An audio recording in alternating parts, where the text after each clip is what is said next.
Ça, c'est la Ascent GX10, l'intégration par Asus du DGX Spark de Nvidia. C'est un super calculateur IA de bureau basé sur la nouvelle architecture Grace Blackwell. Et aujourd'hui, je vais répondre à une question toute simple mais rarement posée correctement. Est-ce que cette machine permet réellement à un applied ingénieur de livrer des systèmes IA fiables plus rapidement? Pour le savoir, je vais mettre cette Ascent à l'épreuve avec le dernier modèle de Mistral, Mistral 3. Je vais suivre toutes les étapes d'un vrai projet IA, du fine-tuning à son intégration dans une interface conversationnelle. Un grand merci à Asus et Nvidia de m'avoir prêté cette belle machine. Je ne suis pas rémunéré pour cette évaluation et je suis totalement libre dans mes propos. Le DGX Spark a énormément fait parler de lui lors de son annonce et a provoqué une grosse attente. Mais à sa sortie, l'accueil a été, disons, plutôt tiède. Pourquoi? Parce qu'elle a souvent été évaluée à travers un mauvais prisme. Si vous regardez juste à quelle vitesse un modèle vous répond, vous passez complètement à côté de ce pourquoi le DGX Spark a été conçu. Comparé à des RTX grand public, son ratio performance-prix n'est clairement pas en sa faveur. Mais le DGX Spark n'a jamais été conçu comme une machine pour enthousiastes. C'est un outil pensé pour les IA builders, pour celles et ceux qui optimisent des modèles, qui développent des agents IA et qui travaillent sur des pipelines complets dans des environnements proches de la production. Et si le DGX Spark était la clé pour passer au développement IA de demain? C'est ce que nous allons voir aujourd'hui. Je vais le faire en 3 temps. D'abord, je reviens sur l'évolution du travail de Applied Engineer, sur les besoins qui émergent à l'horizon 2026. Vous allez comprendre ce qui a changé dans la pratique et pourquoi les outils d'IA ne suffisent plus aujourd'hui. Ensuite, place au test. Je déroule un workflow GenAI complet sur l'Ascent. Fine-tuning, quantization, inférence, avec un modèle tout juste sorti de chez Mistral AI. C'est la partie la plus dense, celle où apparaissent les vrais points de friction du Spark. Je vous présente des outils et des pratiques que je n'ai encore jamais montrés sur ma chaîne. Enfin, je vous donne mon verdict. Est-ce que Nvidia a atteint ses objectifs? Et ce que je pense de l'Asus Ascent et à qui s'adresse cette machine? Tous les schémas de la vidéo sont disponibles en téléchargement dans la description et un lien vers le test complet apparaîtra à l'écran. Si le sujet vous intéresse, restez bien jusqu'au bout. Je vais m'adresser à 3 profils très différents que je retrouve souvent dans mes commentaires. Lilia est Applied Engineer dans une grande entreprise. Aujourd'hui, elle développe des applications LLM, principalement avec des services cloud et des modèles propriétaires. Elle fait beaucoup de RAG, du long chain et des assistants métiers. Elle commence à s'intéresser à l'open source et se demande comment faire évoluer sa pratique et sa carrière dans un contexte où les modèles internes, l'agentic AI et le fine-tuning deviennent accessibles. Théo, lui, est AI Researcher dans un petit labo IA. Il travaille avec des modèles open white, dispose de moyens de calcul limités et n'a ni le temps ni l'envie de faire du DevOps. Il cherche surtout une plateforme stable, avec beaucoup de mémoire pour entraîner, adapter et évaluer ses modèles de bout en bout. Guillaume, enfin, est un AI enthousiaste. Il a déjà une carte RTX dans son PC qu'il utilise pour faire tourner des modèles localement, tester des workflows simples avec un A10. Il a vu que les RTX offrent aujourd'hui le meilleur ratio performance-prix que le Spark et il se demande pourquoi Nvidia a lancé cette machine. Mon objectif, c'est de vous montrer concrètement ce que cette machine permet de faire et surtout si elle peut changer votre façon de travailler. En d'autres mots, est-ce que le DGX Spark, vous pouvez l'ignorer sans regret ou est-ce que c'est typiquement le genre de machine qu'on regrette ne pas avoir acheté plus tôt? Les besoins d'un IA ingénieur n'ont rien à voir avec ceux d'un IA enthousiaste. La vitesse brute n'est pas le premier problème à résoudre. En tant qu'IA ingénieur, je n'ai jamais envisagé d'acheter une RTX ou d'upgrader mon MacBook pour faire de l'inférence en local. Ce qui m'intéresse avec le DGX Spark, c'est l'accès à un environnement de travail que je n'ai pas aujourd'hui. Mais avec l'arrivée des systèmes agentiques et des modèles open wide devenus réellement compétitifs, les pratiques évoluent. Pendant longtemps, le travail d'un applied ingénieur, ça ressemblait surtout à ça. On prenait un modèle, on bricolait un prompt, on ajoutait du contexte avec du RAG, parfois un peu de chain of thought, et on espérait que ça tienne en production. L'optimisation se faisait essentiellement à 2 niveaux. Ce que le modèle devait savoir et comment il devait se comporter. Tant que les usages restaient simples, ça marchait. Mais dès qu'on s'attaquait à des tâches un peu sérieuses, multi-étapes, métiers, à des appels aux outils, les limites apparaissaient très vite. Et c'est là que quelque chose a changé. En 2025, on ne parle plus simplement de prompt ou de RAG. Le problème n'est plus uniquement le modèle. Le problème, c'est le système autour. Aujourd'hui, un applied engineer ne se contente plus de faire répondre à un LLM. Il doit concevoir des systèmes qui planifient, qui raisonnent, qui s'auto-évaluent et surtout qu'on peut maîtriser. Le centre de gravité s'est déplacé. On est passé de l'optimisation du modèle à l'optimisation du système. Et c'est exactement ce changement de pratique qui rend des machines comme le DGX Spark intéressantes. Il y a encore 3 ans, je conseillais surtout de partir sur des modèles propriétaires comme GPT ou Claude. Le choix était avant tout stratégique. Livrer vite, réduire le risque, s'appuyer sur des plateformes très matures. Mais aujourd'hui, la donne a changé. Avec l'arrivée d'alternatives open weight sérieuses comme Mistral AI et plus récemment DeepSeek, l'open source n'est pas un pari, c'est une option crédible. Et surtout, ça change profondément le travail de l'applied engineer. Le fine-tuning, l'optimisation, la maîtrise du modèle ne sont plus des options avancées, ce sont des compétences qui deviennent centrales. Aujourd'hui, en tant qu'AI ingénieur, je travaille principalement avec les API d'OpenAI, Mistral AI et des hyperscalers. Ces plateformes sont très efficaces, offrent une large couverture fonctionnelle et restent selon moi le meilleur choix quand on veut intégrer rapidement un modèle dans un produit. Le problème n'est pas la simplicité, le problème apparaît quand on veut aller plus loin et maîtriser finement ce qui se passe sous le capot. Avec les API des labs d'IA, nous sommes coincés dans une famille de modèles.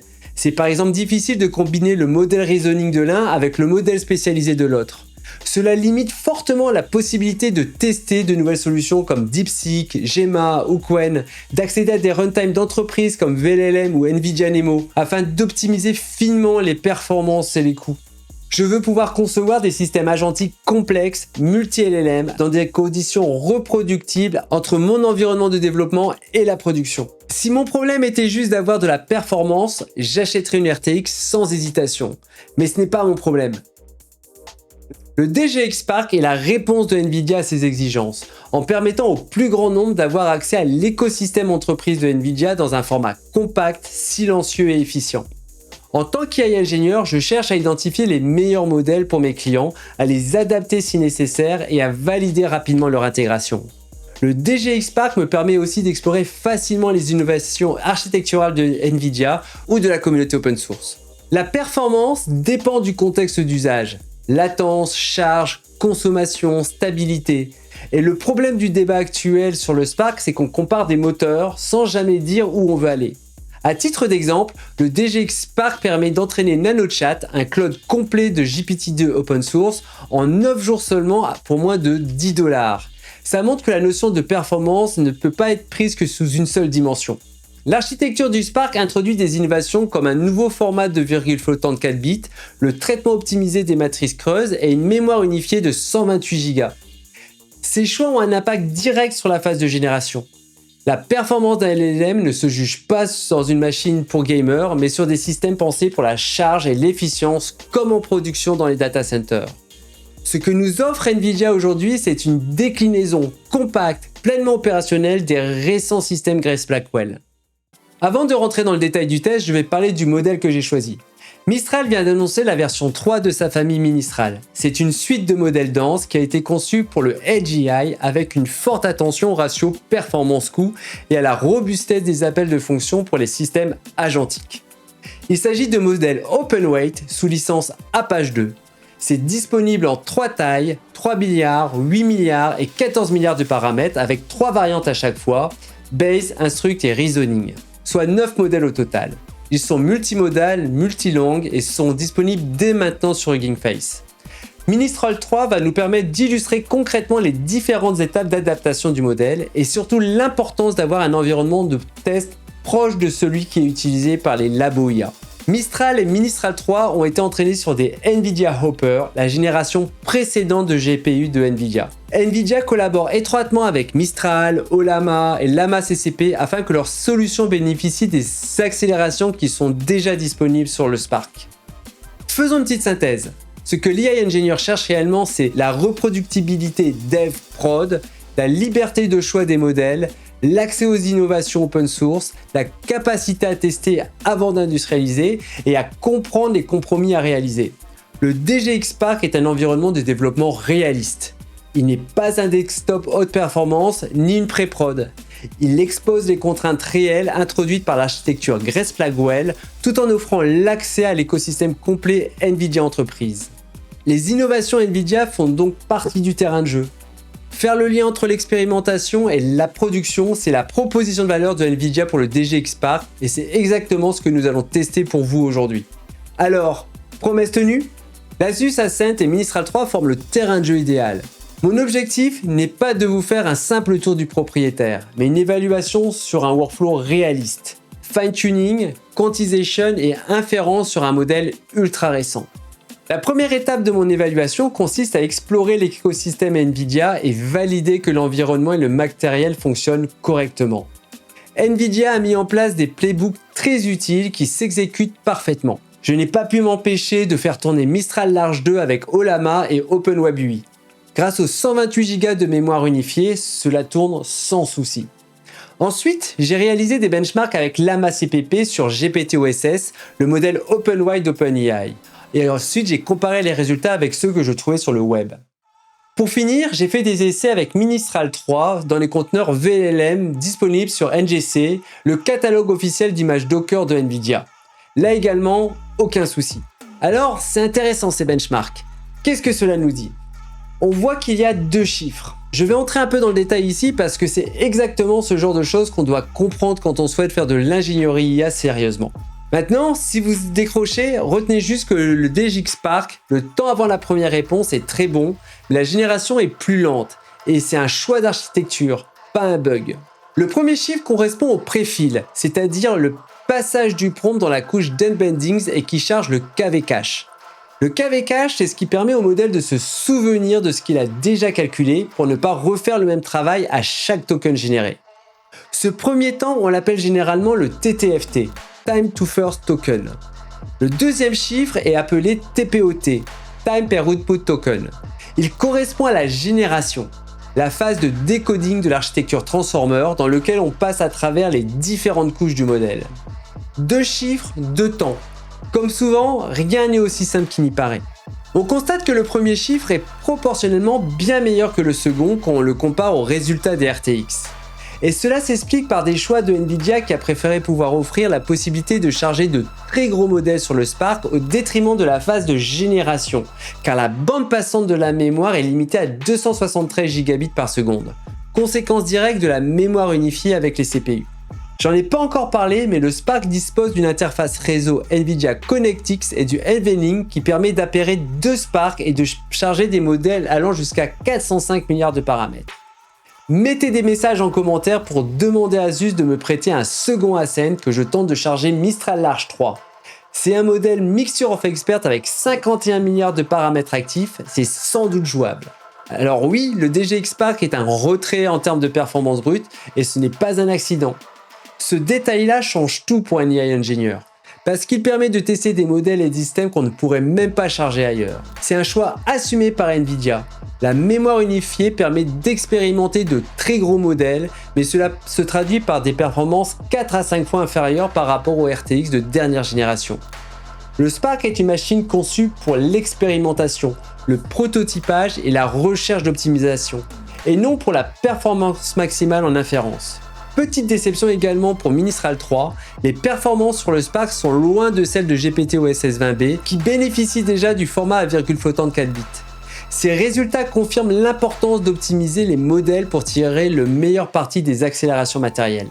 Dans la suite de mon test, je ne cherche pas à battre les benchmarks ou créer le meilleur modèle. Mon objectif est beaucoup plus simple et beaucoup plus réaliste. Adapter le comportement du modèle à un cas précis, comme je le ferais sur un vrai projet client. Vous n'avez pas besoin de retenir tous les détails ici, juste l'idée clé. Je peux adapter un modèle récent, localement, en moins d'une heure dans des conditions réalistes. C'est exactement là qu'intervient le fine-tuning. Le fine-tuning, ce n'est pas réentraîner un modèle, c'est contraindre son comportement à partir d'exemples ciblés pour améliorer sa robustesse, la cohérence des réponses ou la capacité à suivre une logique spécifique. Pour cela, je vais utiliser l'algorithme GRPO avec Unslot. GRPO est une approche popularisée par DeepSeek, très bien adaptée aux tâches de raisonnement ou de génération structurée. Elle est aussi beaucoup plus légère que des pipelines RLHF classiques, ce qui la rend parfaitement exploitable sur une machine comme le DGX Spark. C'est quoi Unslot ? Unslot est une boîte à outils pour le fine-tuning au-dessus de PyTorch et Transformers. Concrètement, ce qu'Unslot fait très bien, c'est l'optimisation du fine-tuning via LoRa. Ok, là on va ralentir un peu, parce que c'est une partie intéressante, mais qu'on a trop vite fait de survoler. LoRa, pour Low Rank Adaptation, consiste à ne pas réentraîner tous les poids du modèle, mais ajouter une petite matrice d'adaptation sur certaines couches clés. On garde donc les poids préentraînés du modèle intacts et on n'entraîne que ces adaptateurs légers. Résultat, beaucoup moins de mémoire consommée, un entraînement plus rapide et un fine-tuning possible en mono GPU, même sur des modèles récents. Unslot s'appuie sur les mécanismes PEFT, Parameter Efficient Fine-Tuning de l'écosystème Transformer, et automatise à la fois la configuration LoRa, l'entraînement et le merge final des poids adaptés avec le modèle de base. Autrement dit, il prend en charge toute la partie ingénierie fine du fine-tuning, ce qui permet de se concentrer sur le cas d'usage et l'évaluation. Pourquoi j'ai choisi Unslot? C'est très simple, l'outil était prêt au bon moment. La sortie de Ministral 3 a été faite en collaboration avec Unslot. Ils ont publié, en même temps que les modèles officiels de Mistral AI, des versions quantifiées pour les moteurs d'inférence grand public. Et surtout, un notebook complet mettant en œuvre GRPO sur Ministral 3. Autrement dit, pour tester l'adaptation de Ministral 3, le chemin était déjà tout tracé.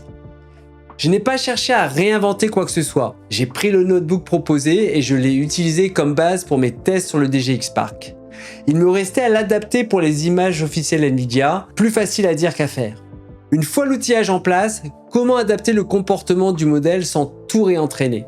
Dans son notebook, Unslot nous propose de faire le Reinforcement Learning avec GRPO. GRPO, pour Grouped Relative Policy Optimization, est une variante récente des approches de type RLHF. L'idée n'est pas de corriger une réponse, mais d'apprendre au modèle à préférer une approche plutôt qu'une autre. GRPO fonctionne sur ce principe. Le modèle génère plusieurs solutions, on compare ces solutions entre elles et on renforce celles qui sont le plus efficaces. L'exemple utilisé peut surprendre. Entraîner Ministral 3 à jouer au Sudoku, mais pas dans une conversation. Le but est de générer du code Python implémentant une stratégie de résolution optimisée. C'est un très bon cas pédagogique. Le raisonnement est explicite, la sortie est mesurable et on peut comparer objectivement les stratégies générées. Sur un modèle 3B Instruct, le fine-tuning complet prend entre 30 et 45 minutes sur la scène. C'est un point important à souligner. On est sur un cycle d'itération rapide, réaliste et parfaitement compatible avec un workflow d'IA Engineer. Ce genre de test est généralement périlleux à mettre en place dans le cloud, coûteux à répéter ou difficile à stabiliser avec une infra bricolée. Ici, l'Asus Ascend permet de faire ça localement, proprement, dans des conditions proches de ce qu'on aurait plus tard en production. Une fois le modèle fine-tuné, l'étape suivante est généralement l'inférence. Mais la dernière version d'Unslot s'appuie sur Transformer 5. Cette dernière étant encore en release candidate au moment de mon test, cela a eu un impact direct sur la suite de mon évaluation. Pour faire tourner un modèle avec Transformer 5, il faut VLM 0.12. Or, la dernière version officielle du conteneur VLLM de Nvidia est encore en 0.11. Je ne me voyais pas compiler un VLLM complet. J'ai donc fait un choix pragmatique. Je suis parti sur le Llama CPP que j'avais déjà compilé et validé sur l'Ascent. Et pour utiliser Llama CPP, je devais convertir mon modèle au format GGUF. J'en ai profité pour réaliser une petite quantification du modèle. La quantification consiste à réduire la précision numérique des poids du modèle. Par exemple, passer de FP16 vers un format 8 bits ou 4 bits pour réduire la consommation mémoire, accélérer l'inférence et améliorer l'efficience énergétique. Dans mon cas, j'ai encore réutilisé Llama CPP pour réaliser cette étape. Pourquoi Llama CPP? Parce que c'est aujourd'hui un des outils les plus robustes pour produire des formats quantifiés comme GGUF, tester rapidement différents compromis performance-qualité. Qu'est-ce qu'un moteur d'inférence? C'est un point clé qu'on confond souvent. Un moteur d'inférence, ce n'est pas le modèle, c'est la couche logicielle qui décide comment les poids sont chargés, comment le KV cache est géré, comment les requêtes sont groupées, on parle de batching, et comment les accélérations matérielles sont exploitées. À première vue, ça ressemble à ce qu'on connaît déjà localement avec Ollama ou LM Studio. En pratique, ce ne sont pas les mêmes défis. Sur le DGX Spark, plusieurs options existent. VLLM, TensorRT LLM ou bien encore un NIM de Nvidia. Dans l'idéal, j'aurais voulu VLLM, qui est clairement la référence en environnement entreprise. Mon Ministral 3 fine-tuning nécessite la dernière version et il n'est pas disponible dans le catalogue Nvidia au moment du test. D'où Llama CPP. La communauté qui maintient cet outil fait de réels efforts pour l'optimiser pour le DGX Spark. On va faire un petit focus sur VLLM pour bien comprendre la différence avec Llama CPP. VLLM est conçu pour servir des LLM sous forte concurrence, où les GPU et la mémoire sont des ressources mutualisées tout en étant orchestrées dynamiquement. Llama CPP est conçu pour une inférence locale, monotenant, optimisée pour un utilisateur avec un ou des GPU rapides, sans besoin d'orchestration ni de gestion concurrente de la mémoire, ce qui le rend mécaniquement moins adapté à une machine pensée pour le partage et la montée en charge. Le DGX Spark, basé sur Grace Blackwell avec son accès mémoire unifié UMA et sa grande capacité de RAM, est conçu pour des moteurs comme VLLM qui optimisent l'accès concurrent à la mémoire et la mutualisation des GPU. VLLM est pensé pour servir des dizaines voire des centaines de requêtes simultanées. Ça se voit dans son architecture, gestion avancée du KB cache hérité de Page Attention et intégration avec des orchestrateurs comme Ray ou Kubernetes. Mais à ce stade, je ne suis plus dans le choix d'un outil correspondant à mon usage, mais simplement à la recherche d'une solution qui fonctionne. Une fois le modèle fine-tuné, quantifié et servi avec Llama CPP, j'ai connecté mon Ministral 3 3B Instruct fine-tuné à OpenWebUI. C'est une interface conversationnelle open source. Elle reprend les grandes fonctionnalités de ChatGPT et permet de se connecter à différents moteurs d'inférence comme Olama, Llama CPP ou VLLM. L'idée ici n'est pas de faire un essai complet, mais une simple validation fonctionnelle. J'ai donc comparé mon modèle fine-tuné à des modèles officiels Mistral AI de même taille, en version Instruct et Reasoning. Sur la tâche pour laquelle le modèle a été entraîné, la génération d'une stratégie de résolution de Sudoku en Python, puis j'ai comparé l'algorithme produit avec ChatGPT. Le résultat, le modèle fine-tuné produit rapidement un algorithme pas mauvais mais avec quelques petits bugs, ce que n'arrivent pas à faire les modèles standards. À ce moment-là, la boucle est bouclée. Je suis parti du fine-tuning d'un Ministral 3 jusqu'à l'usage dans une interface conversationnelle.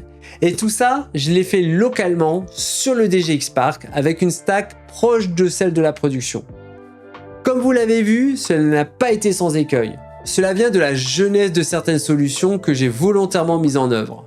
Et c'est exactement ce que je cherchais à valider, la capacité à parcourir tout le cycle de vie d'un projet AI avec une stack industrielle tout en gardant la liberté d'expérimenter des optimisations et des solutions open source. Ce sont exactement les problèmes qu'un AI Engineer doit pouvoir résoudre avant d'aller en production. Est-ce que le DGX Spark permet réellement de livrer plus vite des systèmes IA fiables ? Rappelons l'objectif initial de cette vidéo. Mon but n'était pas de mesurer la performance brute de l'Asus Ascent. L'enjeu était de savoir si, oui ou non, on peut réaliser le cycle de vie complet d'un projet GenAI sérieux sur des modèles open weight dans des conditions réalistes. J'ai volontairement choisi un scénario exigeant. Un modèle tout juste sorti, une stack logicielle encore en mouvement, une architecture matérielle de dernière génération et des outils qui ne sont pas encore parfaitement alignés entre eux. Autrement dit, un cas très difficile. Si ça fonctionne ici, alors ça fonctionnera dans la majorité des projets réels. Première question, est-ce que j'ai pu réaliser tout le cycle de vie projet sans tricher? La réponse est oui. J'ai réalisé une boucle complète. Adaptation du modèle, quantization, inférence, test fonctionnel dans une interface conversationnelle. La différence ici, c'est que j'ai pu expérimenter, casser, corriger et recommencer. Le DGX Spark ne supprime pas la complexité, il permet de la maîtriser. Deuxième question, très simple. Est-ce que je gagne en liberté en tant qu'AI Engineer? La réponse est clairement oui. Avec le DGX Spark, je ne suis plus limité, ni à un fournisseur de modèles, ni à une API, ni à une abstraction imposée. Je peux utiliser, comparer et optimiser tous les modèles open weight au même endroit. Je peux choisir mes moteurs d'inférence, je peux décider quand je descends au bas niveau.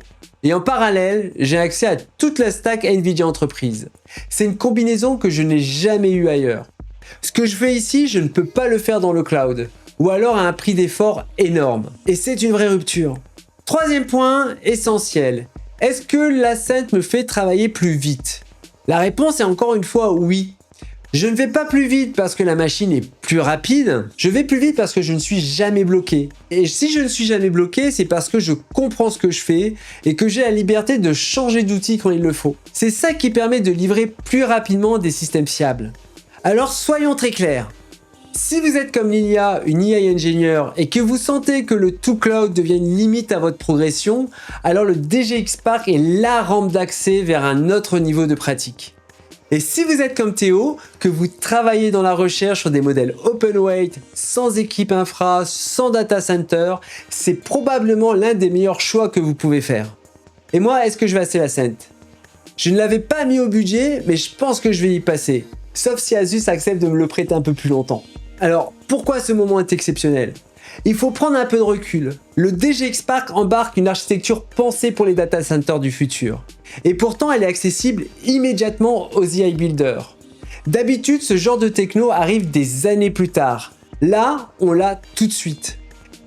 C'est absolument fantastique. Le Mistral 3 a été entraîné sur Hopper. Moi, je travaille déjà sur du Blackwell. Ça veut dire une chose très simple. Pour la première fois, des AI ingénieurs individuels ont accès au même niveau de technologie matérielle que les meilleurs labos IA au même moment. Et ce n'est pas du marketing, c'est une réelle démocratisation de la technologie. L'Asus Ascent est environ 1000 € moins cher que le DGX Spark, soit 3000 €. Vu le matos et la stack logicielle qui va avec, c'est difficile de proposer mieux. Alors, verdict. Oui, le DGX Spark permet réellement de livrer des systèmes IA plus fiables, plus rapidement. Non parce qu'il est plus rapide, mais parce qu'il rend le travail sérieux possible. Il ne remplace pas le cloud, il le complète. Il ajoute simplement une corde de plus à l'arc de l'IA Engineer. Il permet de préparer des solutions solides, comprises, maîtrisées, avant de les déployer à la grande échelle. C'est vraiment la machine que j'aurais voulu avoir plus tôt. Merci à Nvidia et Asus pour le prêt, et vraiment bravo. Dites-moi ce que vous aimeriez que je teste ensuite sur cette Ascent. De la génération d'images, de très gros modèles, ou de nouveaux modèles open weight comme Gemma, GLM, Kimi. Indiquez votre préférence en commentaire. Mais merci d'avoir regardé cette vidéo. Si elle vous aide à progresser dans votre pratique de l'IA, alors la suite de la série devrait vous plaire. N'oubliez pas de vous abonner, liker et partager. À bientôt sur Applied AI.